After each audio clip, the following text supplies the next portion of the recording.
আপনারা যে French fry খান বা সিঙ্গাড়া খান বা সমোসা খান বা জিলাপি খান বা পেঁয়াজু খান বা বেগুনি খান, হ্যাঁ, এই যে খান খান সাহেবরা, তো এগুলো তো ডেঞ্জারাস, এগুলো খুবই ডেঞ্জারাস। এরপর ওই যে পোড়া মুরগি বা পোড়া, ওই যে আমরা যে দেখেন না বিভিন্ন কি এফসি টেফসি আছে, কেএফসি বিএফসি নানান এফসি, ফ্রাইড চিকেন আর কি। তো এই যে আমাদের রসনা বিলাস আজকে আমাদেরকে এই যে রুগী বানালো।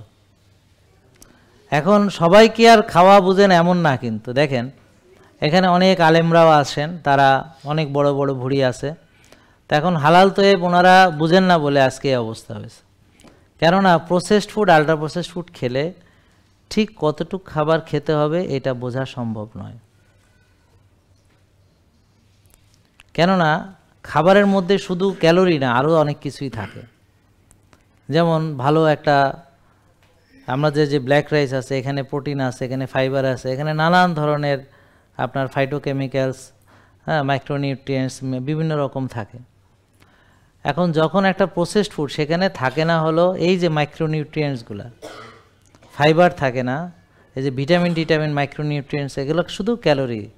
সাদা ভাত মানে চিনি, সাদা রুটি মানে চিনি, ক্যাসেন, হ্যাঁ সরি দুধে থাকে ক্যাসেন, আর আটাতে থাকে হচ্ছে কি গ্লুটেন, আর দুধে হচ্ছে ল্যাকটোজ, মানে দুধের চিনি ল্যাকটোজ, আর হলো ক্যাসেন প্রোটিন, ওই যে প্রোটিনটা।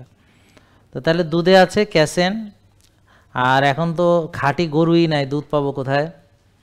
তো যেই গরুগুলো এখন দুধ দেয় তারা কেউ খাঁটি না, তো তাদেরকে নানানভাবে বেশি দুধের জন্য অনেক কিছু করা হয়।